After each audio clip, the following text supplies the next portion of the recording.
better. All right, so we got Jesse. Yep. I'm Jesse. David, man. What was it? David. David. Yep. Good to meet you. Vinny. All Vinny, right. good to meet you. So yeah, this is the Endless Enjoyment Podcast. Welcome, y'all. Yay. Usually I have musicians on because that's just like who my circle is. But I'm open to. Well, off the camera, we talked about we used to do music too. Yeah, So. That's cool. But we're gonna talk about something different today, and I like to talk to creative people of all kinds and just hear about what inspires them, or how they got involved, what they're doing. So well, this is Omnitheum. This is an all-original tabletop role-playing game. It's a how close to I need to hold this. Yeah, they'll pick it up. You're fine. Don't know what to do with my hands. You're speaking. Okay. You're all good. right, perfect. So it's an all-original tabletop role-playing game, similar vein to the most popular one would be Dungeons and Dragons, obviously. Our system is a mechanic system that was built by him. So it's a little bit different. It's a D100 or less roll style mechanic. So essentially, let's say you have a power, a strength level of 65, and you're in a situation where you need to try and lift something off somebody, and it's like roll for strength. You'd have to roll a 65 or less. That sort of is what the mechanic is in the dice in the dice section of that. But we've got 11 different archetypes in here, so it's a sci-fi, fantasy. I mean, pretty much anything that you can think of, you can make your own narrative storyline out of. So you could make a Terminator storyline, which the original basis of this is that AI and machines take over.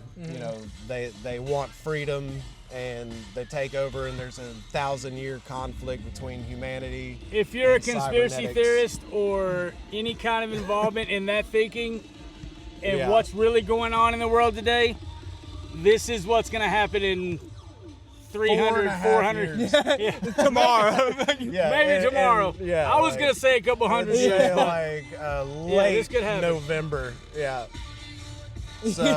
So there's a lot to it. I mean, you could also run a campaign that's more like Lord of the Rings or something.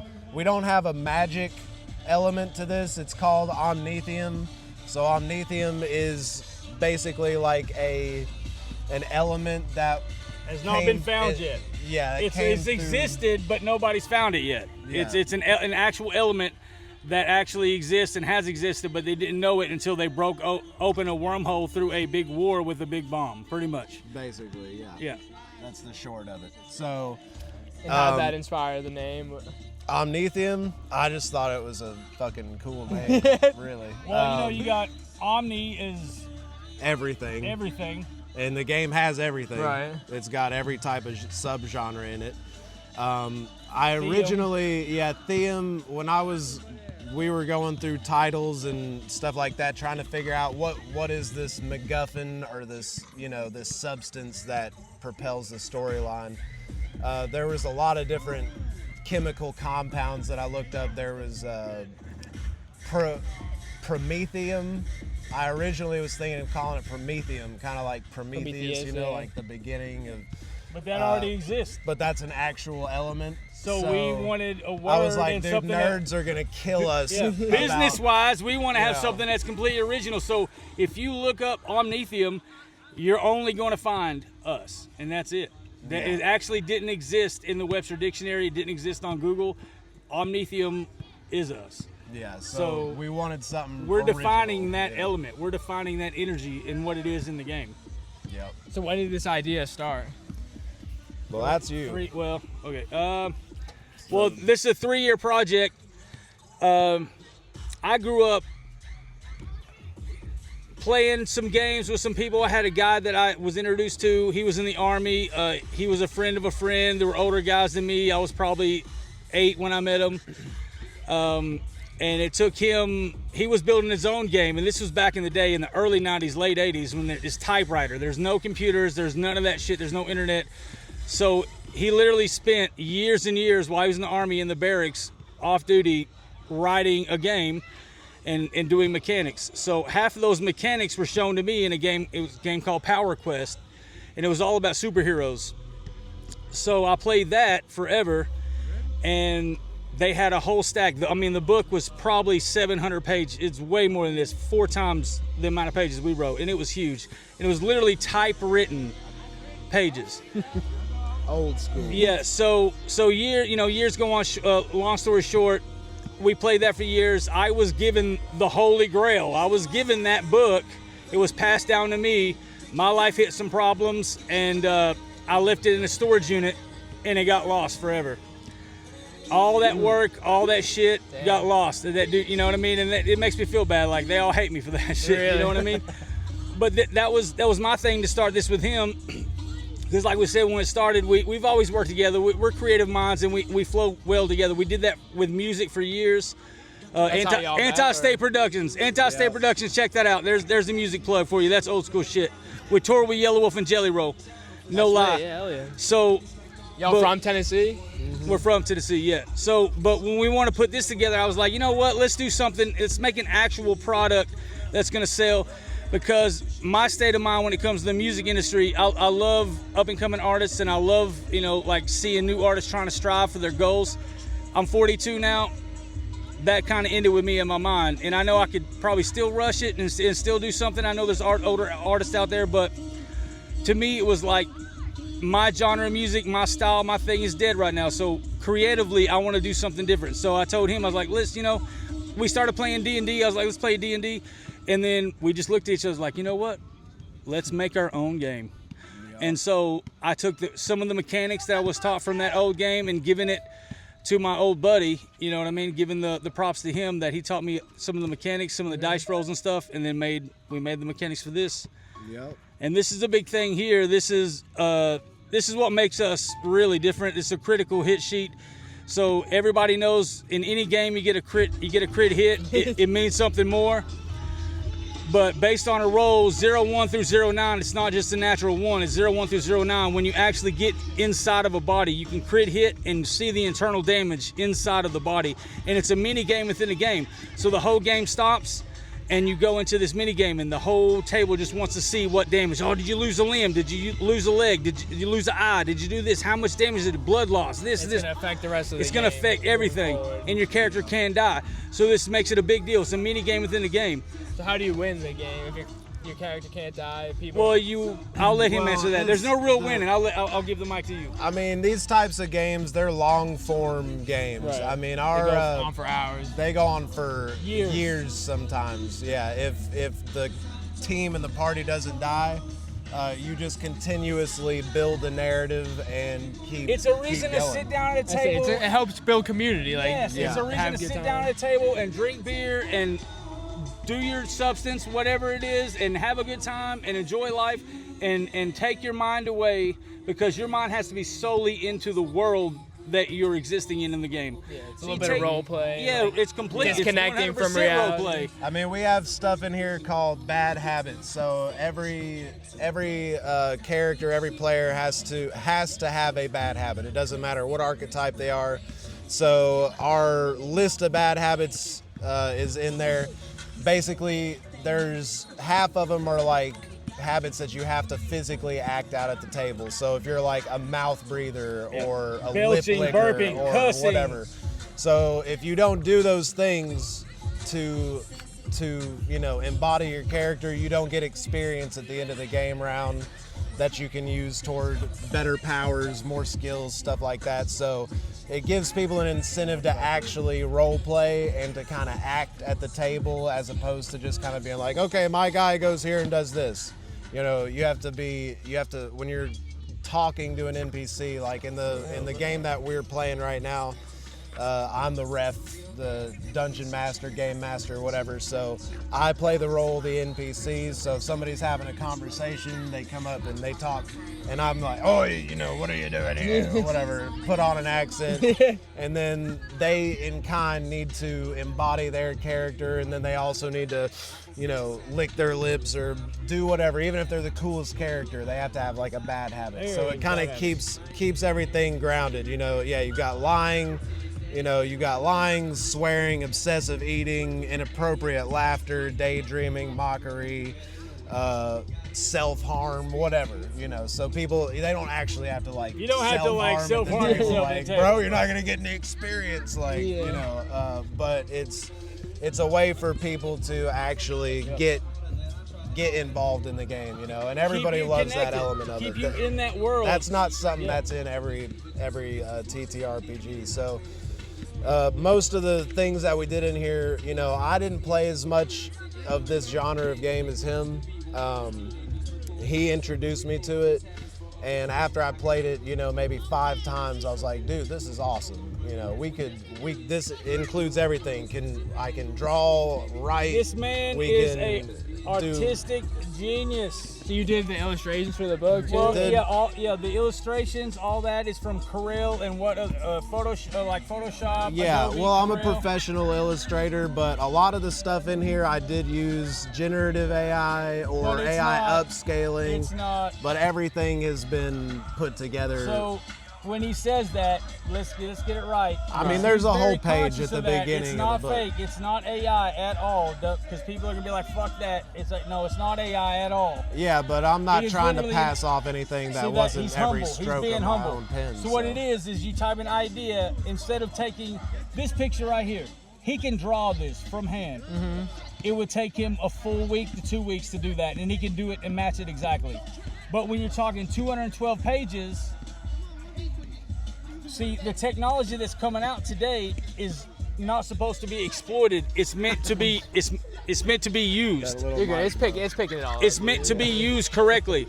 Now, someone who is completely just straight up typing something in AI and taking that image and putting it straight on the paper and saying this is our product, that's falsification. That's not what we did. So you type an idea, and then this lady didn't even have horns. Like different things didn't even come out. He added all this shit. Where's another picture? All this other shit, man. All this stuff, all the art is additive.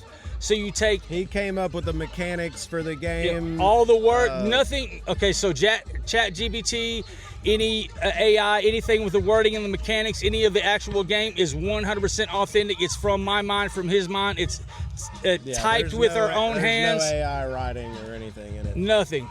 And even the images are not 100% AI. Actually, they're less AI than they are from his hand.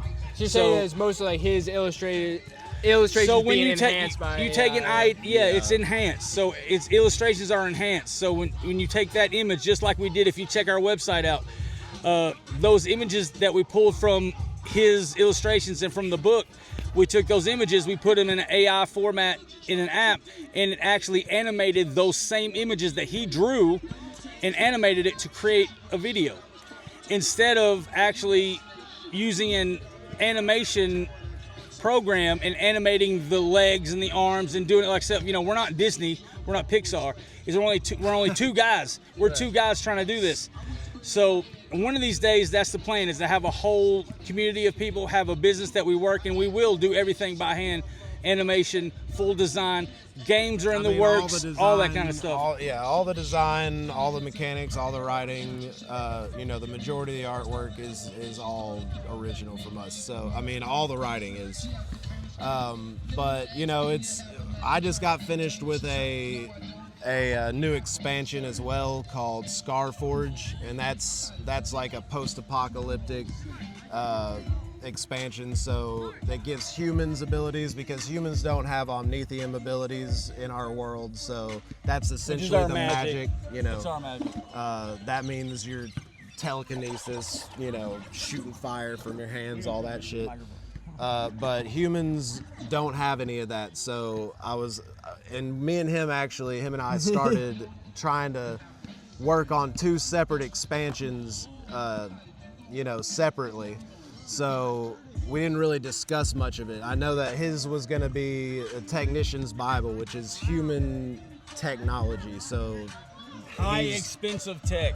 So he's doing Late game tech. Yeah, late game, expensive, There's whole lists of build your own cities, build your own infrastructure, build your own everything. Your whole cities, build your own city, your own community. Yeah, different types of metals, different types of You guys are deep materials. into this. It's nerdy shit, bro. It's wild, you know. Bro, I could like get down with like if I played it a couple times, probably have a deeper understanding of it. Yeah. So the book itself is like you said like the rep in the game, right? Like they're the ones So controlling. it's good for everybody to have it to reference things like, you know, if you go to buy something, you know, you've got these weapons, right? Common weapons, you got legendary, you got faction specific weapons.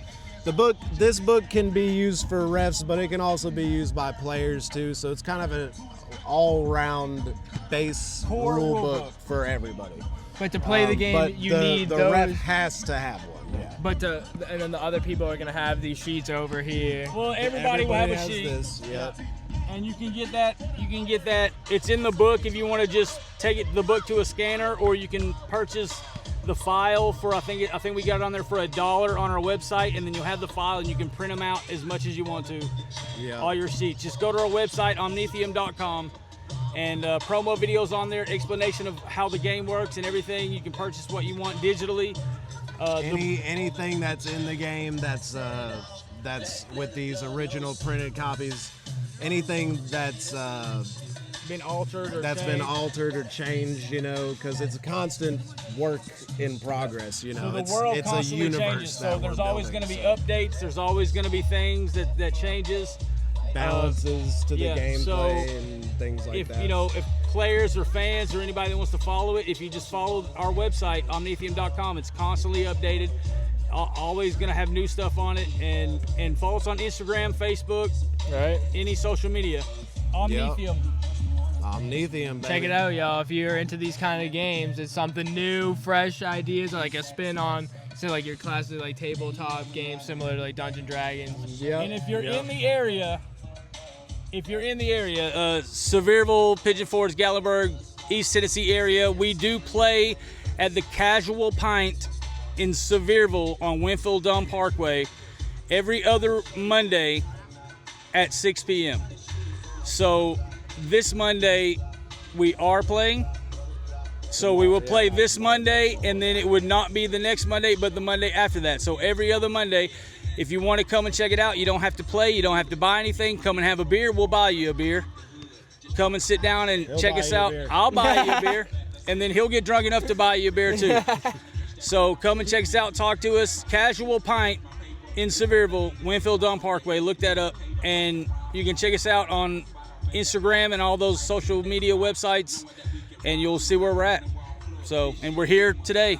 Hell yeah. Yup. Anything else y'all want to talk about the game or promote, or when it comes to shout out? Buy that CD. Yeah. Buy our and get man this CD. CD. Hey. Yeah, Buy this we're man about to CD. check him out on stage here in a minute. I can't wait. Man, there's a lot to talk about, but we're a fledgling company and we're trying to grow. We're gonna have multiple books, multiple expansions. Like I said, the first expansion book has already been ordered, so that should be here in a couple of weeks. The prototype book for that, it's about half this size. Smoky Mountain Anime Fest. We'll be at Smoky Mountain Anime Fest, October, I believe, 17th, 18th, and 19th in Gatlinburg, Tennessee. And we're gonna have novels. We're gonna expand into cards. We're gonna have digital formats of these games. We're working on putting it through. I can't remember the site, but To where there's a site that it's a flexing site too, but you plug in all of the game rules into the site. I'm sure some of the viewers probably already so know what I'm people talking can about. run online. But they run their campaigns online and campaigns stuff. based of the plug and play rules that we put into this site. So you just So we're log in, working it's on all that digital. too. So this is actually our second event that we've gone out with the book. So it's brand new. It's I mean, fresh.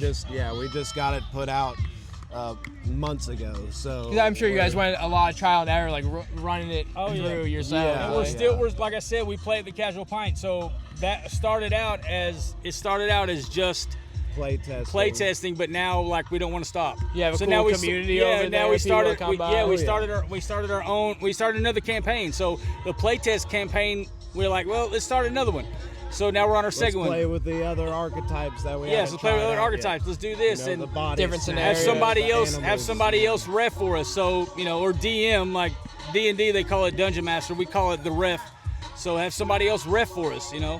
So we'll just figure out how different things. people adapt to the game in their own ways. So yeah, it's like I said, man, it's brand new. So we're just trying to get in the rhythm of Putting it getting out there to the public, in right? front of people. Yep, that's right. Well, I appreciate you coming on the podcast. To Buy the share. book, roll a joint, get a beer, Hell yeah. smoke it, drink it, play the game, Omnitheum, buy a CD, do all those things. Hell yeah. All those things. Much love, y'all. I appreciate you taking the time to Thanks, come sir. over here. Of course, Hey, y'all. appreciate Thanks, you, sir. man. Pleasure Yeah, meeting you. absolutely. Of Yeah, course, y'all. Can't wait Thank to you. see your set in a minute, man. Hell yeah, I'm ready to rock, y'all. Enjoy. Thank you. Yeah.